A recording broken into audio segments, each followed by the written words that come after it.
All right, Natasha, I'm so excited about this one. I have been looking forward to this one because I adore Robin Mize. Robin saved my life. Oh, I'll cry already. Anyway, I love Robin so much. I'm so excited that she's joining today. Oh my God, I'm a mess. This is a new record. You didn't even get the intro out and you're already crying. It's so heart for me. That's so beautiful. Okay, everyone needs a Robin Mize in their life. Oh. So Robin has been my longtime therapist, mindful eating therapist, ties into this podcast series, Natasha, that you and I are doing, because Robin is the first person that made me realize something was wrong at Hot 99.5, that the work environment was toxic. I never put two and two together. I feel like you're already partially my therapist and all the listeners' therapist, because Sarah has told us so much good advice that you gave her as she was working through that I mean, I've been even able to apply to my life. So thank you. That's amazing. I'm always surprised when people tell me things that I've said to them and I hear it back and I'm like, oh, that's good. That was good advice. Yeah. I was glad I said that. Right. So Robin, we wanted to have you on today to kind of go there and talk about, sometimes major things like toxic work environments, ending a marriage are the catalyst for, like, for me, doing the work for mindful eating, doing the work, grieving around my father. And so I wanted you to be just totally honest about me coming in and, you knew the whole story of Cain, like, long before he passed. So, we really want today's episode to be about, probably around toxic work environments, but things in your life that get you to therapy and kind of what you discover. And then how can you thrive when things are toxic around you? Whether, like, Natasha was divorced from Cain, but still had to deal with him, even though it took me about a year to leave after I came to see you. How can we thrive in those environments? So, Robin, I don't know where you want to start, but we love you. When I was thinking about this, I was thinking, did you know? How do we know we're in a toxic environment? And I think a lot of times narcissists, and I think he probably was a narcissist. Yeah. They choose people who are caregivers, who are selfless, because they need all of the attention on them. And so often, we find ourselves, the empathy just goes in one direction, and that'll go for a long time before we realize, wait a minute, something's wrong here. It's like he's unhappy. Oh, it's my fault. I'm not pleasing him. I'm not good enough. You know what I mean? So yeah, I was trying to remember exactly what was it for you, and when you realized, when it turned in your mind that this isn't right. Well, what brought me to you, 10 plus years ago was, I was on the radio and I was working for Fox 5 and people were commenting about my weight all the time. Like, people would make comments on Twitter. Twitter was just starting and they'd be like, oh, I saw you in person and you'd be so pretty if you lost 20 pounds. And wow, I didn't think that you would look the way that you did when I met you. I thought you'd be tall and blonde and thin. And so, and at the time, I internalized all these, like, they meant a lot. Like, oh my God, how can I continue in the entertainment business when, my whole life I'd battled with weight. I'd gone to my first Weight Watchers meeting when I was 12. So in, like, a complete divine intervention, I Googled giving up dieting, Washington, D.C., and you were doing a weekend seminar at Circle Yoga about mindful eating. And it was all about, do you think you could trust yourself around food? Are you tired of the diet cycle? Do you hate, the way you look and you want to love yourself? And everything resonated. And I remember I didn't wait for the weekend. I called you and said, are you taking on new clients? Right. And that's how I got into you. I don't remember. It was at some point we started talking about, because as I've learned through you, food is just the catalyst for other things that are going on in your life.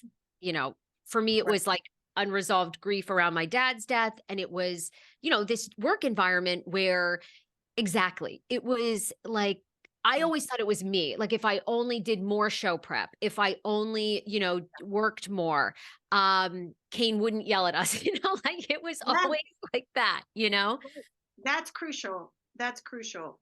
It's this feeling that it's my fault. And that's what he says too. It's your fault. Yeah. And there's this feeling like I can never be good enough, never do enough. But it's like it's sort of, there's a real conflict in you. I think there was, and I think for most people in toxic workplaces, this was your dream job. Yeah. And Jane was this figure, which a lot of times narcissists become at the top of the heap because they're ruthless. They get there, they're going to get there, and they do get there. And you looked up to him. It was your dream job. It paid a great salary, and you were miserable. Yes. So, that internal conflict between, but it's great, isn't it? And you're like, no, I'm totally unhappy. So therefore the compensatory behaviors like eating, drinking, trying to resolve this dissonance inside you, Yes. and not wanting to admit, oh, I'm finally going to be good enough that he loves me, that he likes me, that he stops criticizing me, that I get to have my idea, that I'm able to say something, I'll finally be good enough. Yes. Meanwhile, I'm going to binge because I don't feel good enough. And you were drinking a lot too. The whole show was kind of built around drinking.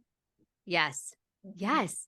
And I never even put that together. I actually, I do remember, I mean, that was one of the things I came to you and I was so exhausted about, because one of the things they put a lot of pressure on us to do was club nights every weekend, or, you could fill in for somebody at a nightclub. And of course, the idea was you go and you drink with listeners and you have a good time. And I just could never, it was like, I didn't know until I met you, like I could even have 2 vodkas and stop. It was always like, drunk, hungover, like eating. And I don't know, for some reason, I just felt like I could never say no to them. Like I could never say no to management or sales or Kane. Like, no, I'm not participating in club nights anymore. What would happen if you said no? I felt like I'd be retaliated against. I felt like they would punish me in some way, like that was the whole structure, right? Like Sammy was the person that would speak up the most, right? And then Sammy got keys thrown at him and trash cans and belittled. And I mean, we sort of all witnessed that. And then that was like, I've said this on the podcast that we did, Natasha and I've done, like that was one of my greatest regrets, is never standing up for Sammy, because he was truly the one picked on like the most. There's always a scapegoat in those Right. kind of toxic situations, right? And it's scary to speak up because you can see the consequence of speaking up, but also I think being loved, like you want to, in some ways you have this inner project of, I'm going to finally be good enough to get it right. And that's kind of the setup. I don't know, Natasha, for you, was it like that in the marriage? I mean, you're making me tear up, honestly, right now with like what you were saying about like I'm dying here. Like just wanting to be loved, because that was, I mean, certainly why we were married, but even after we were divorced, I just wanted him to finally be happy enough that then he would love me. And he knew this about me, which I think is part of the reason he picked me, was I just wanted a family unit. I just wanted him to be the husband and the father, and for us to have this family time together. But there was always some extenuating circumstance that kept him from that. Either, I was, not taking care of the kids well enough, or it was something with work. There was just always something that it was like dangled just right here. Yeah. And I honestly didn't even realize it until you just said that, I just thought I was being a bitch. Like, why can't I be more understanding that this man is getting up at 3 a.m. and working so hard, and he's making so much money for our family? Why can't I just be happy with that? But really, I just wanted him to love us. But right. I really thought the whole time I was being selfish. It's I think with narcissists, and I'm not an expert on narcissists, and I'm not even a psychiatrist, so I can't diagnose this. Just in general, you can sort of know that somebody that blames you for everything, and you always feel like, if only I were fill in the blank, it'd be okay. If I weren't so selfish, if I weren't so unhappy, if I didn't demand so much. But your demands were so normal. I just want a loving family, And I think another thing that happens is that they don't want to be criticized. They can't be criticized. So criticism, any kind of request feels like criticism. Like, can you come home earlier? Or can we have some date nights? Or it becomes, you're so demanding. What's wrong with you? Right? So what can you do then if your spouse or your boss, if you're in a situation that you can't necessarily leave, what can you do to interact with a narcissistic type of person? I mean, that's really hard because I would never recommend you stay in those relationships, And I mean, even Mm. with Sarah, Sarah, you were um reluctant to leave. Yeah, it Remember? took me a year of us working together. It was really scary. And, there was always the motto there of you're either with us or you're against us. And so I knew leaving, I would lose friends like Natasha, every single person. I mean, there were a few people at Hot 99.5 that went against the grain and like reached out. But for the most part, I mean, the day I walked out the door, like all those people that I had been friends with for 6 years, like no one spoke to me ever again. Right. And didn't he threaten you? You'll never work again or Oh. something?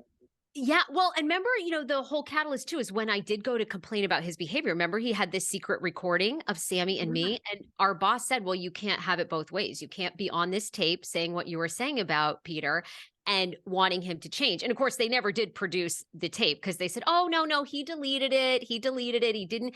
And to me, that was like another sign of like, I have to get out of here because if this person is holding on to tapes or may have, or would even lie and say this, when everybody there knew he had problems. Right. And, it was like, oh my God, this was, but yeah, remember it was, yes. I mean, and he was always, I mean, they were always saying, if you don't do what we want, we can always find another Sarah. You're replaceable. We can always find another Sarah. Right. And that's gaslighting. We have a tape, you're Mm. not you can't have it both ways. We don't believe you, he's not that bad because you said this. You knew they knew he was that bad. And yet you had to start to question yourself, right? Oh yeah, and after we left, and Natasha, we've talked about this on the episodes Natasha and I have done. It was always Natasha was crazy, Sarah was crazy, Sammy was Yeah. crazy, and then of course, as everybody else left, then everyone began, like the public and everyone began to see, well, clearly 7 people don't leave, and Kane's not the one of the centerpieces of the problem. I mean, then people really got it, but it took a while. It's Right. amazing when you're in the situation, though, how much you can normalize what's happening to you, like that he's recording you. He used to record our arguments without my knowledge. Oh And my then God. and I would lose my mind and be so upset when I would see that he was, because he always had a laptop or a phone, in his hand. And I would catch him that he was recording. And he would tell me, I'm doing this so I can play it back for you later so you can hear how crazy you sound. And I actually thought in that moment, well, I guess that kind of makes sense. I guess I need to be taught. So I'm acting that badly, and he would do it to our kids even after we were divorced. They would tell me he would secretly record them so he could teach them some sort of lesson later about how they were lying to him or hiding things. But it's just crazy to me that I hear those words coming out of my mouth now, and I'm like, that is batshit crazy. But at the time, I thought, okay, I guess that makes sense. It It, blows my mind. I think your word is right. Normalize. We Mm. normalize things so we can survive. Mm. We normalize a lot of things when we're trapped in a situation. And leaving a marriage is really hard. Leaving a job is really hard. So also that's an interesting thing. I've heard of it before where it's the thing about narcissists is they have to be right. They're never wrong. So recording you is a way for him to prove, that he's right and you're wrong. There's no like, I've read recently this statement that narcissism is the inability to regulate self-esteem. And so if you think about it, this comes from a therapist whose name is Terry Real, and he wrote a recent book called Us. He works with men, he works with grandiosity. He's like the kind of therapist that people go for the weekend to be, when the couple, he calls it couples on the brink.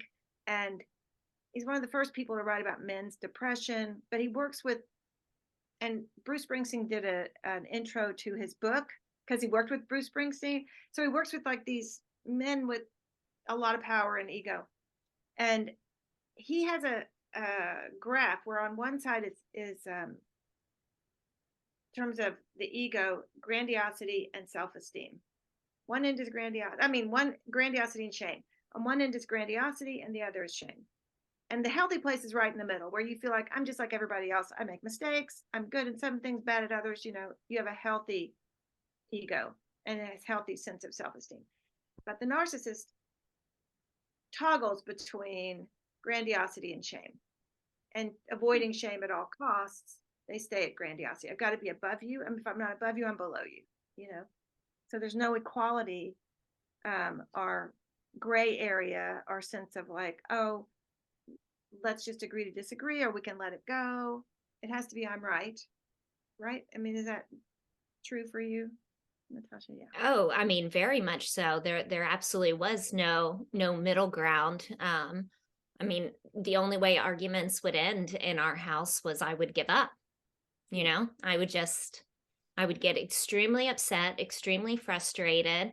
And then, he would tell me how crazy I'm acting. But really, I can see now I was just losing my mind because I could never get him to empathize with me, to see my side. I was just like, just try to see why this would make me feel this way when you do this. And it was like banging your head against a wall. It was like he was incapable of empathy.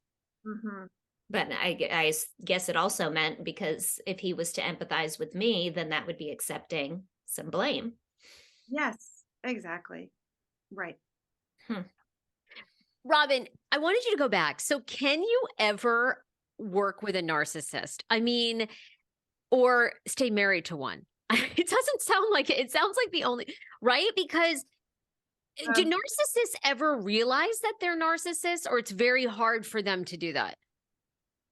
Yeah, I don't think you can say never and always.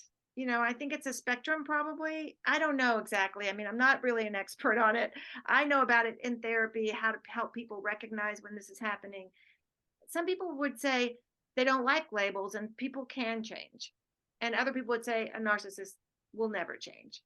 But I think, sometimes it's born out of trauma. You treat the trauma, the person can start to understand that. And for some people, and I think in Terry Real's work, he talks about the partner has to be willing to use the leverage of I'm leaving if you don't get help, if you don't see a therapist, if you don't change, I'm leaving. And that kind of sometimes works. I don't know. I think it's tricky and very hard, and really I think you have to be willing to leave, willing to use that leverage. I mean, that's in a relationship, personal relationship. At work, usually they're in the position of power. So, if you don't leave, you have to manage it. And usually it's a pretty toxic workplace because they've set it up that way. Just like at the radio station. I mean, they were on his side. They ran things in that black and white, you're with us or you're against us. That right there is, a toxic way to run a workplace. The feeling they ran it that way because that's the way he wanted it. Right. And he was the star. So they had to do what he wanted. Right. Oh, we've learned so interesting. I mean, because I'm just like having so many aha moments just listening to you. I've thought so much about the last year of his life. I went through his house and found all of the alcohol bottles and the pills that he was abusing. And after talking with people, like, his nanny talked to me after he had passed and stuff, and said like how sick he was and how he was yellow and jaundiced, and he was miserable. I mean, he just drank himself to death. And I've thought about so much, why couldn't he just ask for help or get help? I went through recovery, and so I'm not going to hold it against him. But I'm wondering now if when it's a narcissist that is in that situation, to ask for help is admitting a weakness. And how can you admit a weakness? And he would rather go through this slow, painful death that's cirrhosis, and dying of alcoholism is a miserable way to Right. die. And he would rather go through that year of sickness and everything by himself than ask for help, than admit a problem, a weakness. Right. I wonder about that. Like, That's some next level narcissism. I know the self-destruction of that, but then you're kind of not just talking about a personality disorder, you're also talking about addiction. Mhm. And then you're layering on a whole nother thing, which is the addiction and how that's driving his behavior. And if he wasn't just addicted to alcohol, drugs too, that is pretty toxic mix right there, right? Yeah, I mean, You have to treat them separately, like first mhm. get sober and then try to deal with, yeah.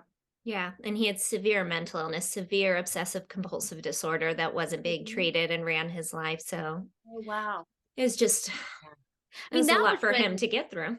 Does he have trauma? I'm going to move this light because I feel like, oh, I have tried to figure out what went wrong when he was either growing up or yeah. and I just he didn't go through any severe trauma. I mean, his parents divorced and they had some family issues, but nothing severe, no abuse, nothing like that.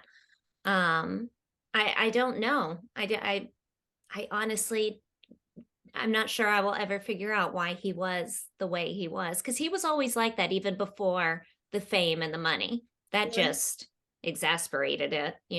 But he was always like that since I met him when he was, you know, 22. So he was arrogant and, Oh yeah, arrogant, controlling. The OCD didn't appear until a little later on, but he was always, yeah, very manipulative, very controlling, extremely arrogant. mm, Mm. Robin, I'm curious. Natasha and I have talked about, I don't know if it's a regret, but wondering if, like, one of the things I do think about is I never really laid out for Hot 99.5 for management or like Kane, like all of his behavior, like really laid it out. I kind of was like, I was working on myself. I was getting to the bottom of my mindful eating, and I came to the conclusion like I needed to leave, right? And I've always wanted to be a talk show host on my own and do these other things. So it was like, okay, I'm going to leave, right?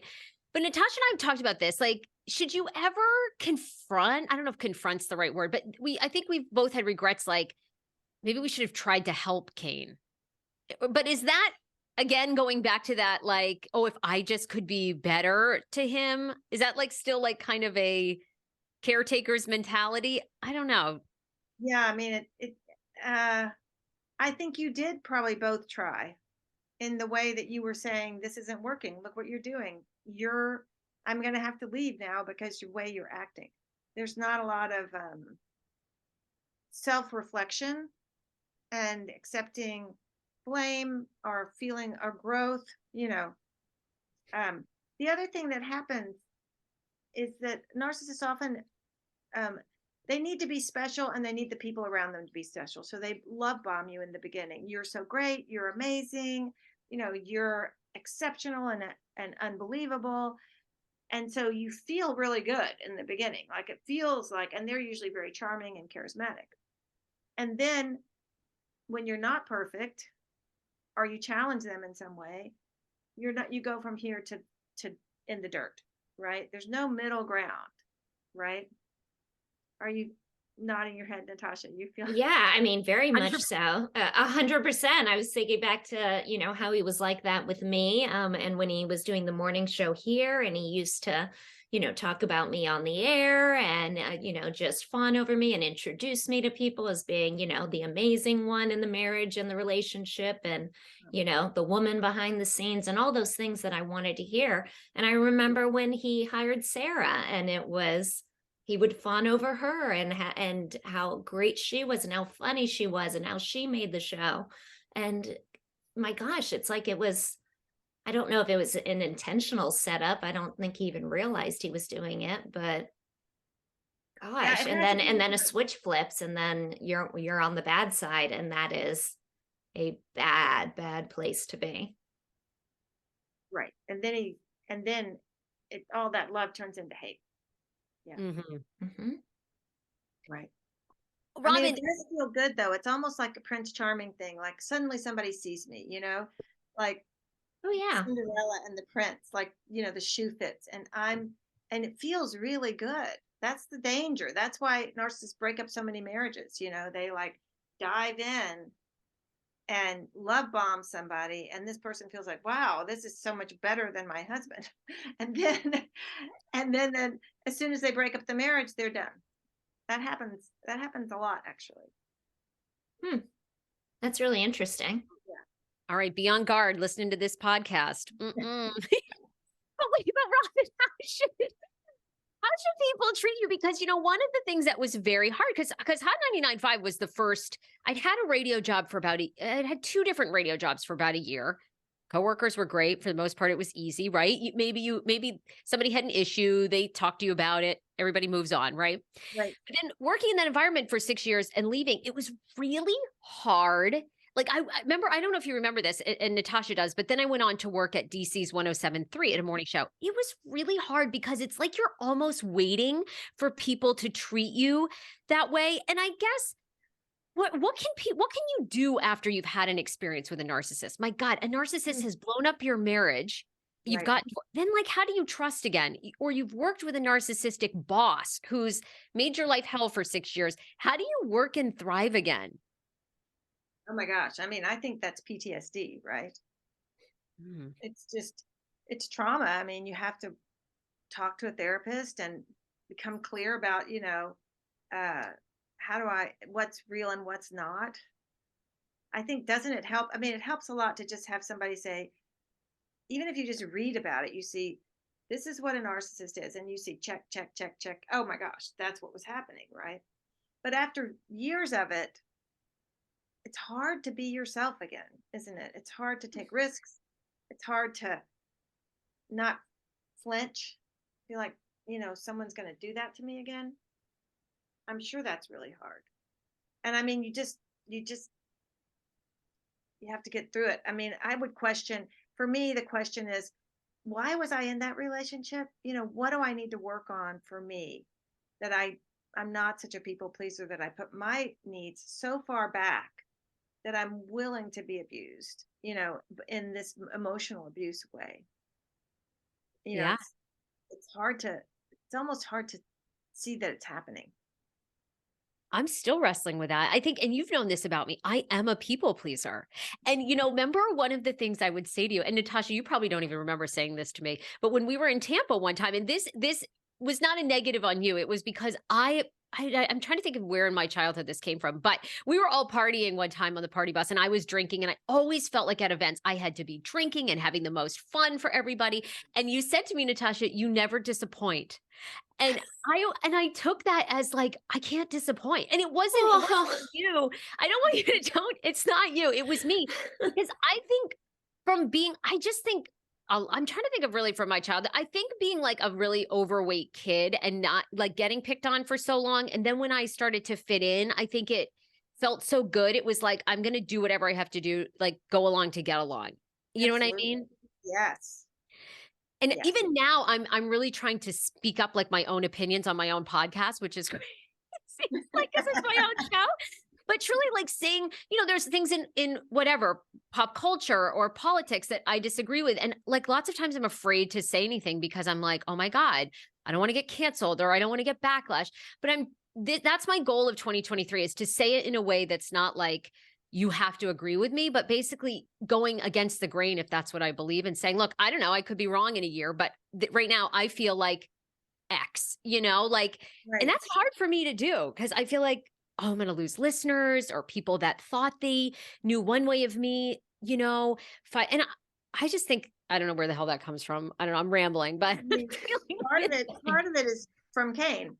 You know what I mean? Like, I'm going to be in trouble if I say the wrong thing. And there's no forgiveness. It's right. like that idea that I have to be perfect and I can't make a mistake and I can't change my mind and I can't, say no. This is like, all of these things that people pleasers are sort of have trouble with. become exacerbated when you're in a relationship with a narcissist, because all of those things, you're tap dancing as fast as you can. You're not thinking about, what do I feel, what do I want.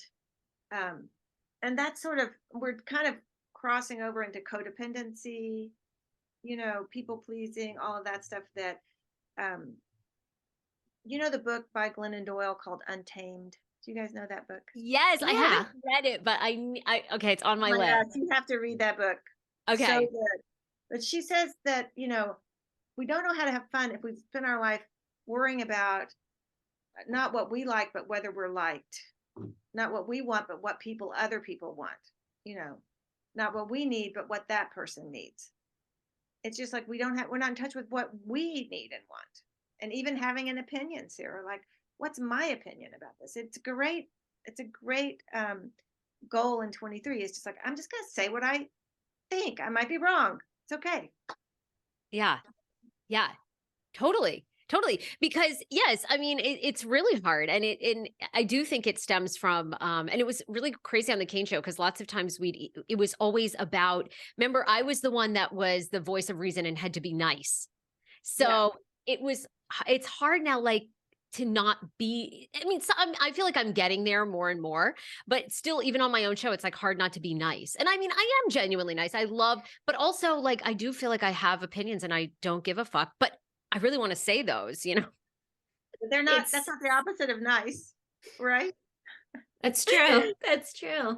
Right. It's hard when you spend years with these behaviors being ingrained in you, I mean, my goodness, he's been dead for 1.5 years. We've been divorced for, I don't know, like 10 years, 8 years. And it still controls a lot of the way that the things that happen in that relationship still controls my behavior now.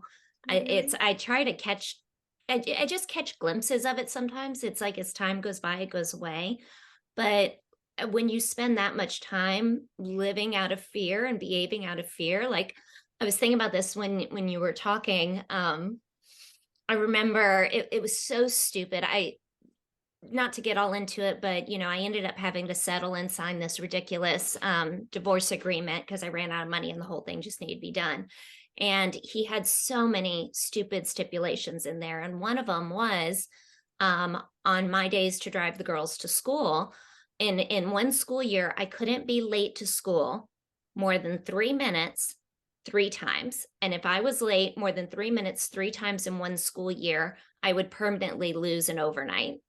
And it's ridiculous now. And I just told myself, you know what, I just need to sign this. I'm never really late driving the girls to school anyway, so I'll just sign it because it won't matter. But it did something to me where then, even now, when I see like we're going to be a little late to school, just yesterday, I was 2 minutes late dropping my 4-year-old off at pre-K, and I panicked. Like, that panic came in of, I'm going to get in trouble. I like, almost like I'm going to somehow lose my kid because I'm late to school, something that every parent does and really doesn't matter. But it's still the irrational fear. Just, I feel like it's going to be with me the rest of my life. I don't know. Yeah. That's so hard. Oh my gosh. It's a kind of, PTSD from having lived under that hammer for so long. Yeah. But it's like an automatic reflex. Yeah, it is. Right. But I do think you can heal it. I do think you can do the trauma therapy. Have you tried trauma therapy?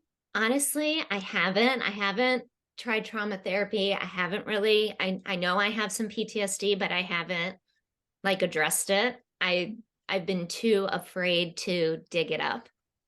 Really? Because I feel like I got out of that whole relationship. And I mean, even all the way up until he died is what I mean by getting out of it. Like, by the skin of my teeth, I survived that. And now I've built up this, this well-running family, and the kids are happy and everybody's doing well.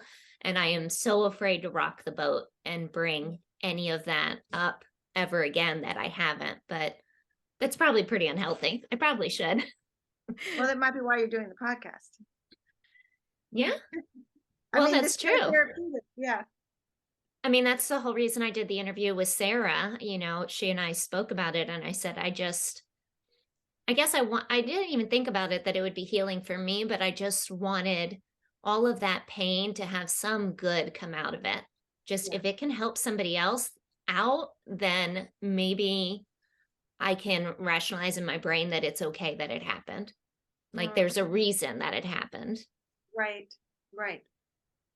Well, I mean, you did not deserve that, Natasha. You didn't do anything to make it happen to you, and it should never have happened to you. I didn't realize this was going to be like personal therapy session, Sarah. You should have prepared me. She's the best. She's the best. No, I mean, it's just that you still blame yourself in a way. And I get it. That's what we do. It's our strength, but also like, our vulnerable place, our Achilles heel. Um, It's yeah. yeah, it's hard not to blame yourself, especially with someone like him. It's just he Oh was yeah. so I've never met anybody else that could manipulate the way that he could.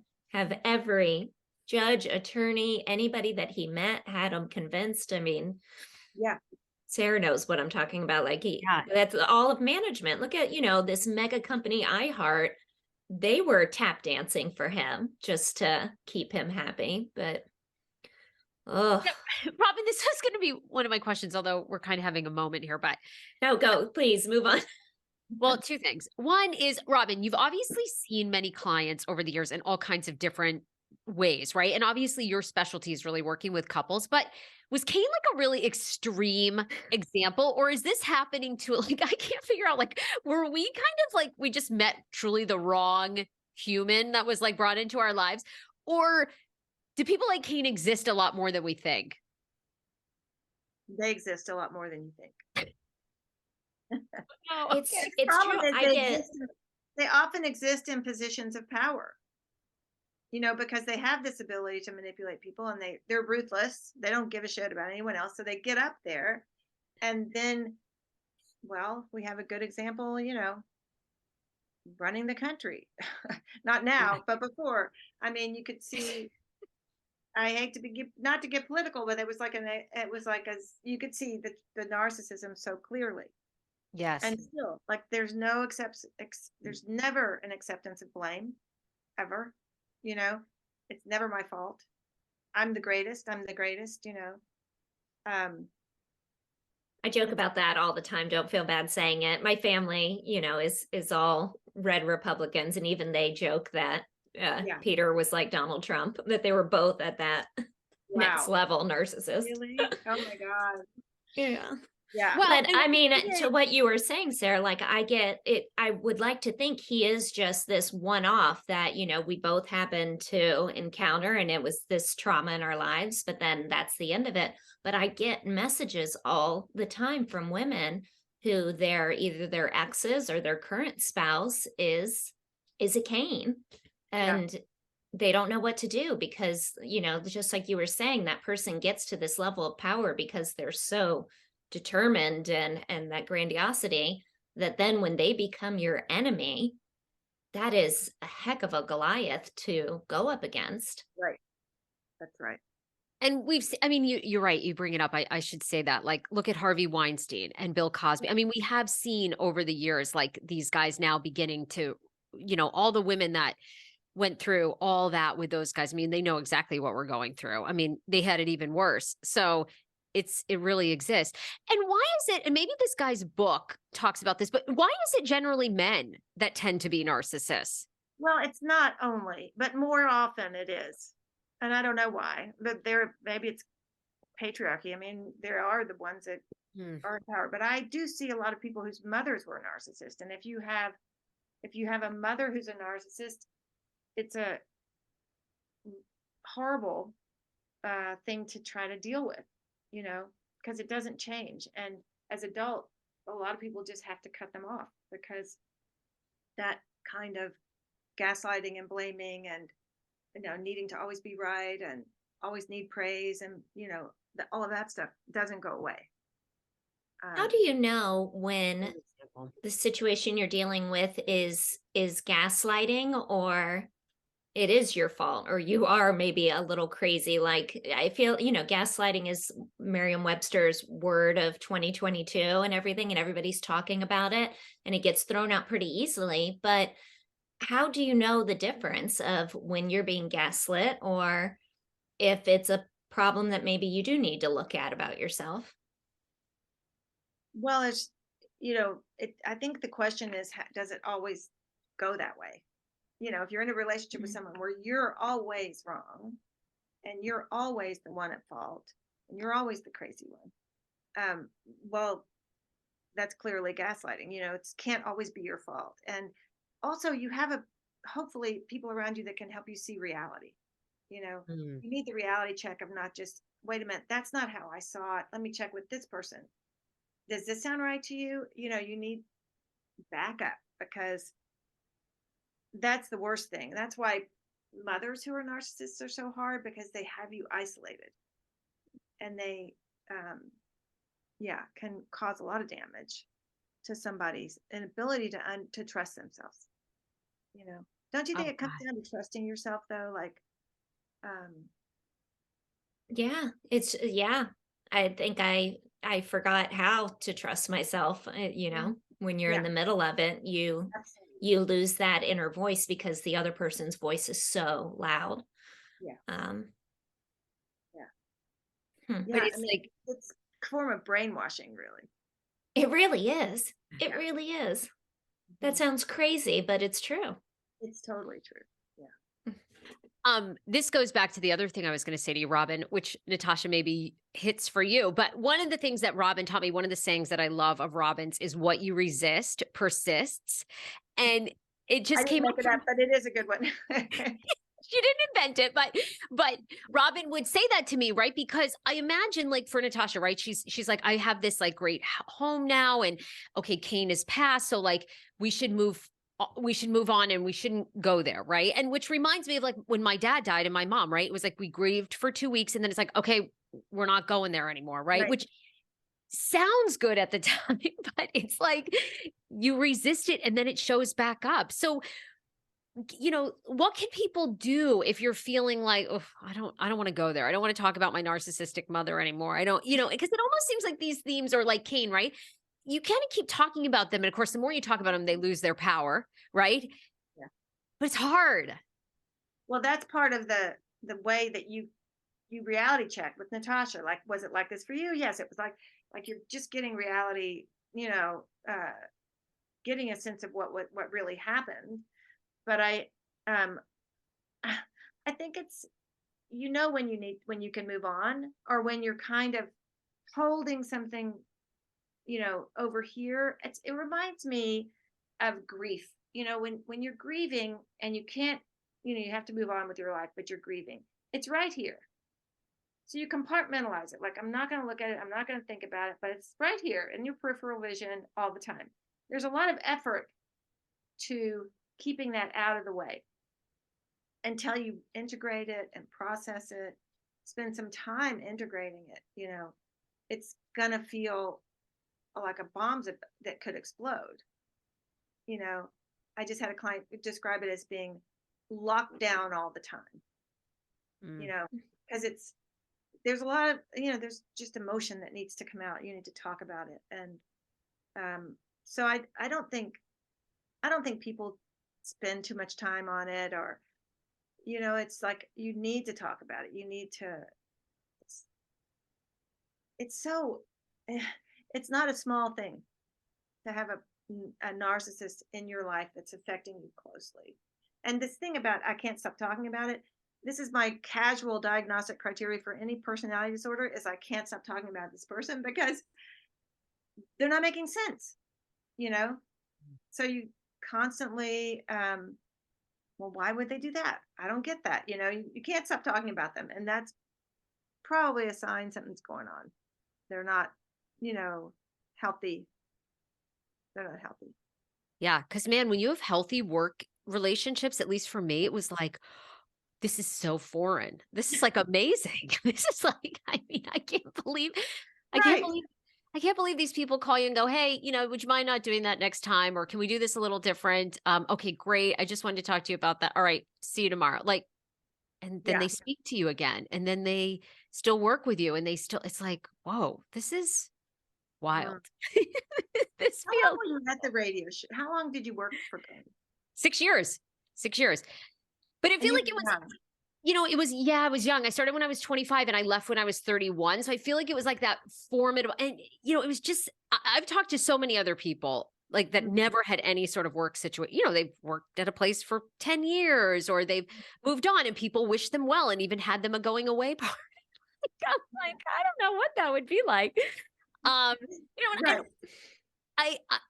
I keep doing so much work on it, like with you. And then of course, Dan and I have been in couples therapy for a long time. So sometimes it comes up and it's still great to like talk about it. And then of course, connecting with Natasha. And for me, this series has been totally therapeutic. It's like oh my God, the best. Just, saying everything we wanted to say that really, honestly, we never would have said if he were still alive, because we know there would have been retaliation. So it's Yeah. like, it feels so good.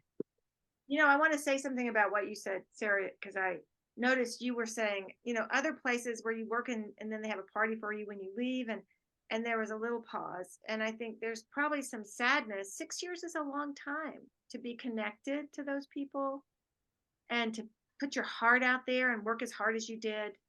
And then it's just cut off. You're just like thrown out the door. It's traumatic.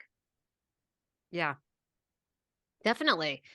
Definitely. It was very traumatic. And yeah, I mean, it's like you because that was the thing. Like we worked so hard. I mean, and that was one of the things you said to me, because I got up at 3 a.m. I had no life for 6 years because they didn't want you to have a life. And, I worked from basically like 3 to 3. And you were the one that said to me, it's not normal that you work 12 hours. You shouldn't be on call for them 20, 18 hours out of the day, 5 days a week. That's not like that. I didn't even realize that wasn't normal. Yeah. Yeah. That's the brainwashing. Yeah. And a lot of people from there still don't speak to me, which I mean, I'm better with now, but it is hard because you gave so much. Yeah. Yeah. And you didn't do anything wrong. It's like you're shunned from the community as if you're the problem. Right. So, everybody knows I'm obsessed with Robin. You couples therapy, individual therapy, mindful eating therapy. That's what brought me there.